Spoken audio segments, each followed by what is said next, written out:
tinatawag na cyberbully na walang magawa kundi manira ng kapwa netizen. Pati ang mga sikat ay nabibiktima rin.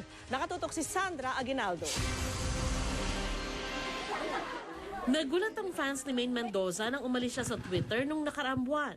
Bahagi kasi ng pagsikat ni Maine biyang yayadab ang Twitter kung saan nakapagtala pa ng Guinness World Record bilang most used hashtag in 24 hours. Ang mahigit 40 million tweets ng hashtag AldabEB tamang panahon. Ang huli niyang tweet sa kanyang 4.5 million followers, kailangan niya ng break sa mga nega at foul na mensahe na nakukuha niya. Kahapon ang international singer na sa Ed Sheeran naman ang nagsabing hindi na siya nagbabasa ng Twitter dahil sa masasakit na pananalita ng iba, batay sa panayam ng magazine na Us Weekly. Matapos paulanan ng suntok ni Senador Manny Pacquiao sa ring, binagyo naman sa social media si Jeff Horn, tinawag na mandaraya umano at Peking champion. May ibang nilahat pa ang kanyang mga kababayang Australiano sa pangiinsulto. Pati ang kanyang misis na buntis, pinuntirya at pinintasan din.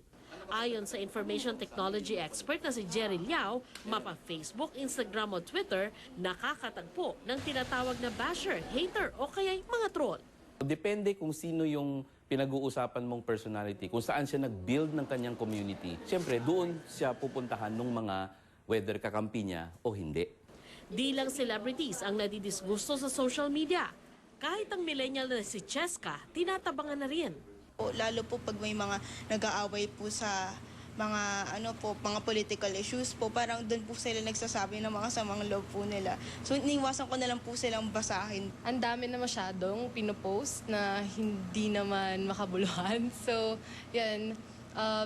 Okay din naman siya kung iiwasan mo na lang tignan yung mga walang kwentang post. Marami sa mga basher, itinatago ang kanilang tunay na pagkakakilanlan. Dahil dito, gumawa na rin ng hakbang ang ilang social media companies para magbantay. Sa tugon ng tagapagsalita ng Twitter sa tanong ng GMA News, sinabi nitong nagpatupad sila ng mga bagong policies, tools at features para malayang makapagpahayag ang mga tao. Mas may control na rin daw ang mga user sa mga content na makikita nila. Naging matagumpay na raw sila sa pag-aalis ng mga account na ang tanging layunin ay mang-abuso o mangharas ng ibang tao. Yun daw mga permanently suspended ang account, binabantayan nila para hindi makalikha ng bagong account. Pwede raw i-report sa kanila ang mga abusado. Bawat user ay may kapangyarihang labanan ng troll at gagawin daw nila ang parte nila. Sina Bianca Umali at Andrea Torres nagkwento ng kanilang karanasan sa social media.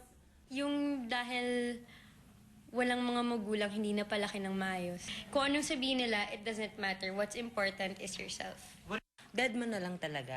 I think yun yung best eh. Kasi ano rin naman feeling ko minsan sinasabi lang nila yan para asarin ka. Payo ni Liao, Kung you can avoid, no? Number two, what you can do is block them, no? I-block mo sila, ignore mo sila, or you can also report them to authorities. Kasi itong mga to, ang hinihintay nila is for you, the personality, be affected and eventually reply. Sandra Aguinaldo, Nakatutok, 24 Oras.